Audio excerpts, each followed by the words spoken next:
जय जय रघुवीर समर्थ।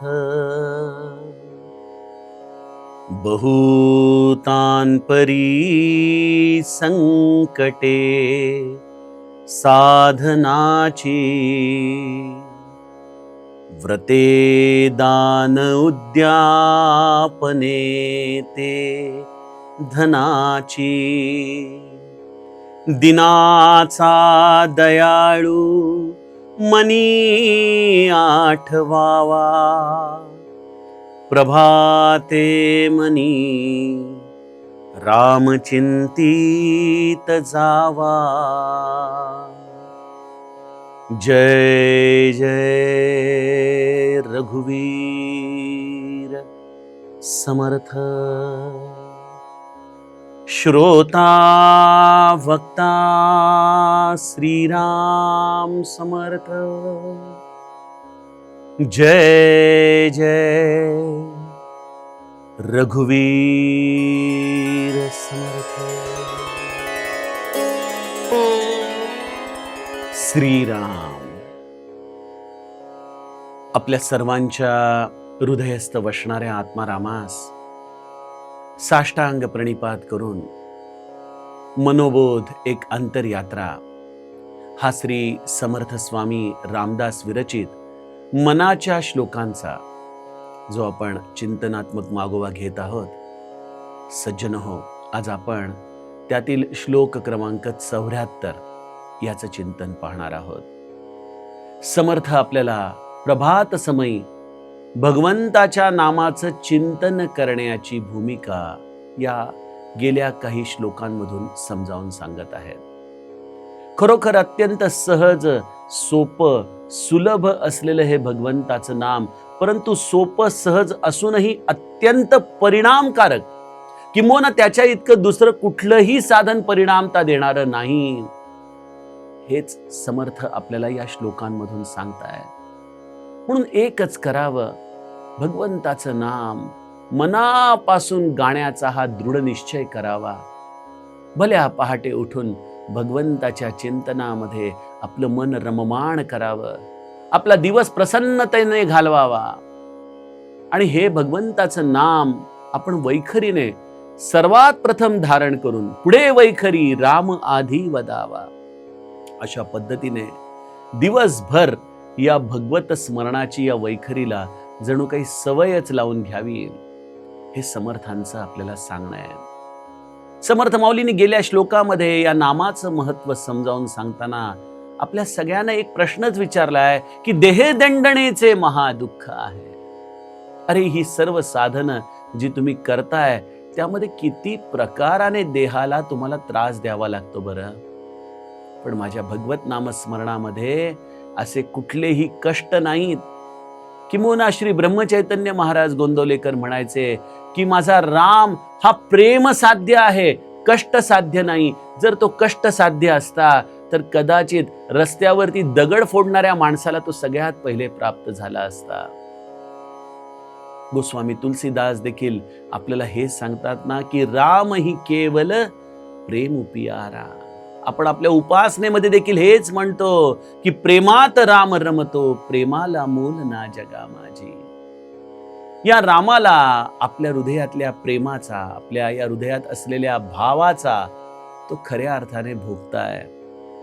अशा भगवंताचं हे नामचिंतन ही अत्यंत उपाधिरहित, कुठल्याही प्रकारे त्रास न देणारी अशी भगवत प्राप्तीची एक फार सुलभ किल्ली संतांनी आपल्याला दिलेली आहे। आम्हाला त्याचं महत्व कळत नाही, म्हणून संतांचा हा खटाटोप असतो। पुन्हा पुन्हा येऊन ते या भगवत नामाचं महात्म्य आपल्या समोर गातात। समर्थ देखील आम्हाला आजच्या श्लोकामधून या भगवत नामस्मरणाचं महत्व सांगताना किती सुंदर सदुपदेश करत आहेत। बहुतांपरी संकटे साधनाची।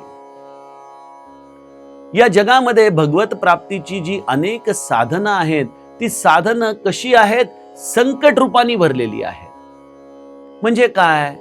ज्या साधनांची चर्चा आपण गेल्या सत्रामध्ये केली की जोग, यज्ञ, जप, तप, व्रत, पूजा, योग आहे, किती कष्ट आहे तो, किती संकट आहेत. त्या प्राणायामाच्या आधाराने आपल्याला पहिल्यांदा श्वासावरती नियंत्रण आणायचंय, यमनियमाच्या आधाराने शिस्त लावून घ्यायची आहे, आणि तेव्हा कुठेतरी जाऊन धारणा दृढ होणार, तेव्हा कुठेतरी जाऊन हे शरीर आणि हे आत्मा यांचा संयोग आपल्याला स्पष्टपणे कळणार, आणि मग आपलं हे समाधीची अवस्था प्राप्त होणार. या योगाभ्यासाला देखील खरोखर खूप संकट आहेत, कष्ट आहेत. यज्ञाला देखील काय लागतं? भरपूर आपल्याकडं धन असणं गरजेचं आहे. पैसा आहे म्हणून यज्ञ करायला घेतला, आपल्याला वाटेल अरे सुलभ आहे यज्ञ. पण सज्जनो, आजच्या काळामध्ये यज्ञासाठी लागणाऱ्या पैशाच्या आधाराने आपण सामुग्री आणूत, पण शुचिता आणू शकतो का हा प्रश्न आहे. ते पावित्र्य आपण जतन करू शकतो का? बघा, माझ्या राजा दशरथाने पुत्र कामेष्टी यज्ञ केला, त्याच्यासाठी पौराहित्य करायला शृंगी ऋषी आले, वसिष्ठांचं त्याला मार्गदर्शन होतं. राजा दशरथासारखा तपस्वी धर्मपारायण असा राजा होता, आणि त्यामुळे त्या यज्ञामधून तात्काळ अग्निदेवता प्रसन्न झाली पायस पात्र घेऊन. आज आम्ही देखील यज्ञ करूत, पण आमच्या यज्ञकुंडामध्ये ना वसिष्ठांचं मार्गदर्शन आहे, ना शृंगी ऋषींचं पौराहित्य आहे, ना यजमानाकडं राजा दशरथाच्या सारखं पावित्र्य आपल्या यजमान म्हणून त्याच्या आचरणामध्ये दिसतं, ना ती आलेली सामुग्री ही संपूर्णपणे पवित्र आहे, त्यामध्ये देखील भेसळ आहे, सरमिसळ आहे. मग असे यज्ञ करून कदाचित एक प्रकारे भगवंताला प्रसन्न करून घेण्याच्या ऐवजी आपण भगवंताची एक प्रकारे रुष्टता तर ओढवून घेणार नाही ना. एक संकटच आहे एक प्रकारे. व्रते दान उद्यापने ते धनाची, पर पैसा देखील किती पाहिजे त्याला. समर्थ म्हणतात जोग यज्ञ जप तप. अहो काय करणार जप तप? आपण थोडा वेळ हातामध्ये माळ घेऊन बसलो की हा मोबाईल रूपी मंथरा खणखणते, कोणीतरी भेटायला येतं, काही ना काहीतरी व्यवधान मागे लागतच. परंतु अशाही वेळेला जर आपण जपतपाचा अट्टहास केला तर आपल्या पदरी कष्टांशिवाय दुसरं काय पडणार आहे. म्हणून तर माझे जगद्गुरु आपल्याला किती काकुळतीने संदेश देऊन लागतात ना. नाम संकीर्तन साधन पैसोपे, नाम संकीर्तन साधन पैसोपे, जळतील पापे जन्मांतरीची, न लगती सायास जावे वनांतरा, न लगती सायास जावे वनांतरा. सुखे येतो घरा नारायण, सुखे येतो घरा नारायण, ठाईच बैसोनी करा एक चित्त, ठाईच बैसोनी करा एक चित्त. राम कृष्ण विठ्ठल आळवावा, राम कृष्ण हरी विठ्ठल केशवा, नाम संकीर्तन साधन पैसोपे. खरोखर जगद्गुरूंचा हा जर सदुपदेश आम्हाला कळाला तर आमच्यावरती कधीही या साधनांची संकट येणार नाहीत. बघा किती गोड सांगावं. न लगती सायास जावे वनांतरा. काही हे तपव्रत करण्यासाठी वन गाठू नका. तुम्ही ज्या घरामध्ये आहात, ज्या स्थितीमध्ये आहात, जिथं काही तुमच्याकडे बसायचं साधन असेल तिथं बसून जा. ठाईच बैसोनी करा एक चित्त. आणि हे एकचित्त होण्यासाठी मला सांगा, प्रभात समयाशिवाय आणखीन दुसरं कुठली वेळ असणार? कोणी आपल्याला डिस्टर्ब करायला नाही, कोणीही आपल्याला कुठलाही प्रश्न विचारणार नाही, ना तो मोबाईल त्यावेळेला खणखणणार आहे, काहीच नाही. ठाईचं बैसोनी करा एक चित्त. आपण म्हणाल दादा हे सगळं ठीक आहे, पहाटे उठतो, पण हे ठाईचं बैसोनी करा एक चित्त काही होत नाही. कारण सकाळी उठलो की बऱ्याचदा संसार आपल्या डोक्यामध्ये फिरू लागतो. आज काय करायचंय, आज काय स्वयंपाक, आज काय ऑफिसमध्ये काम, हा काय बोलला, काल काय झालं, याच गोष्टी आमच्या मनामध्ये सुरू होतात. मग हा प्रभात समयी हा ठाईचं बैसोनी करा एक चित्त हा आपण कसा बरं गुण पाळायचा, कसा बरं प्राप्त करायचा. मी काही सत्रांपूर्वी आपल्याला सांगितलंच ना की आपण नामाकार वृत्ती करावी. आणि हा शब्द आहे आजच्या काळातल्या नामरूपाने अवतरित अशा प्रेमानंद महाराजांचा. आपण आपल्या अंतःचक्षूंच्या समोर गुरुनी दिलेल्या नामातली काही अक्षर निरंतर समोर ठेवावीत आणि त्या अंतःचक्षूंनी त्या नामाला आपण पाहत राहावं. बघा, त्या नामाला पाहता पाहता साधक नाम जप ही लय लाये. ही लय लागते नामाची आपल्याला. आणखीन एक मार्ग जो मला उपयोगी पडतो आणि तो म्हणजे जर तुम्ही त्या शांत प्रसन्न वेळेला अगदी हळू आवाजामध्ये तंबोरा जर लावला ना, आजच्या काळामध्ये अनेक मोबाईलवर ॲप्स असतात, यूट्यूबवर असतात, तुम्ही एखादा काळी एकचा तानपुरा अगदी मंद आवाजामध्ये जर लावून ठेवला आणि त्या स्वरांमध्ये जर आपण नामस्मरण करू लागलो ना तर खूप वेळ आपलं नाम चालतं, खूप वेळ. तुम्हाला तिथं अनुभव येतो ठाईचं बैसोनी खरा एक चित्त. आपलं मन तिथं नामस्मरणामध्ये लय पाहू लागतं. यासाठी तुम्हाला दुसरं कुठलंही व्रत करायची गरज नाही, कुठलंही दान करायची गरज नाही. व्रते दान उद्यापन, एखादं मोठं व्रत केलं की त्याचं उद्यापन करणं येतं. लोक 16 सोमवारचं व्रत करतात, अतिशय चांगलं, अतिशय पुण्य पावन असं ते व्रत आहे. पण त्याला किती कष्ट घ्यावे लागतात ना, त्याला देखील देहदंडन आहे. दिवसभर काही खायचं नाही, काही पांढरे पदार्थ खायचे नाहीत, अशी अनेक त्या व्रतामध्ये नियमावली आहे. विशेषतः माता भगिनी हे व्रत अत्यंत मनापासून करतात, पण या सगळ्यामध्ये त्यांना देखील किती त्रास सहन करावा लागतो. आणि मग आपण बघतो अनेकदा त्या व्रताचं उद्यापन मनुष्य आपापल्या परिस्थितीनुसार करतो आणि त्या उद्यापनांची एक प्रकारे अहमहिका सुरू होते की यांनी हा हॉल घेतला, यांनी हे भोजन ठेवलं, आपण त्याच्याही पेक्षा छान करायचं. अशा पद्धतीने त्या 16 सोमवारचं व्रत राहतं एकीकडं आणि मनुष्य या मत्सराच्या आधाराने दुसरीकडेच त्याचं चिंतन चालू करतो.